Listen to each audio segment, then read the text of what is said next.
नमस्कार। हरे कृष्ण। आज हम बात करने जा रहे हैं मोहिनी एकादशी के महत्व के विषय में, जो श्री कृष्ण ने महाराज युधिष्ठिर से कहा था।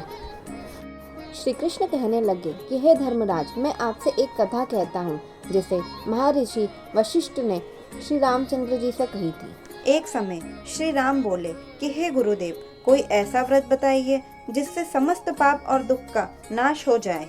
मैंने सीता जी के वियोग में बहुत दुख भोगे हैं। महर्षि वशिष्ठ बोले, हे राम, आपने बहुत सुंदर प्रश्न किया है। आपकी बुद्धि अत्यंत शुद्ध तथा पवित्र है। यद्यपि आपका नाम स्मरण करने से मनुष्य पवित्र और शुद्ध हो जाता है। लोक हित के लिए यह प्रश्न अच्छा है। वैशाख मास में जो एकादशी आती है उसका नाम मोहिनी एकादशी है। इसका व्रत करने से मनुष्य सब पापों तथा दुखों से छूटकर मुक्त हो जाता है। मैं इसकी कथा आपसे कहता हूँ, आप ध्यान पूर्वक सुनो।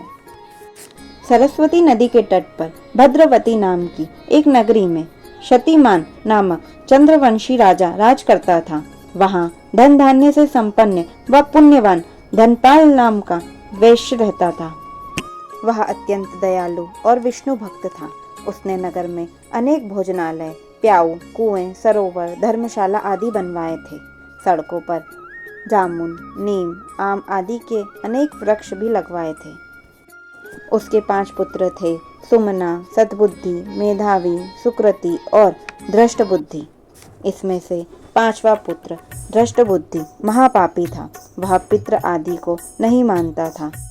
वह वेश्यावर्ती, दुराचारी, मनुष्यों की संगति में रहकर जुआ खेलना और पर स्त्री के साथ भोग विलास करता तथा मांस मदिरा का सेवन करता था। इन्हीं कारणों से परेशान होकर पिता ने उसे घर से निकल जाने को कहा। घर से बाहर निकलने के बाद वह अपने गहने कपड़े बेचकर अपना निर्वाह करने लगा। जब सब कुछ नष्ट हो गया तो वेश्या और दुराचारी साथियों ने उसका साथ छोड़ दिया। अब वह भूख प्यास से अति दुखी रहने लगा। कोई सहारा न देखकर चोरी करना सीख गया। एक बार वह पकड़ा गया तो वेश्या का पुत्र जानकर चेतावनी देकर छोड़ दिया गया, मगर दूसरी बार फिर पकड़ में आ गया। राजाज्ञा से इस बार उसे कारागार में डाल दिया गया। कारागार में उसे अत्यंत दुख दिए गए।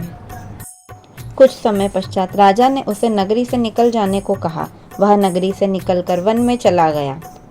वहाँ वन्य पशु पक्षियों को मारकर खाने लगा। कुछ समय पश्चात वह बहेलिया बन गया और धनुष बाण लेकर पशु पक्षियों को मार मार कर खाने लगा। एक दिन भूख प्यास से व्यतीत होकर वह खाने की तलाश में घूमता हुआ कौंडिन्य ऋषि के आश्रम में पहुंच गया। उस समय वैशाख मास था और ऋषि गंगा स्नान कर रहे थे। उनके भीगे वस्त्रों के छींटे उस पर पड़ने से उसे कुछ सद्बुद्धि प्राप्त हुई। वह मुनि से हाथ जोड़कर कहने लगा कि हे ऋषिवर, मेरे जीवन में बहुत पाप किए हैं। आप इन पापों से छूटने का कोई साधारण बिना धन का उपाय बताएं।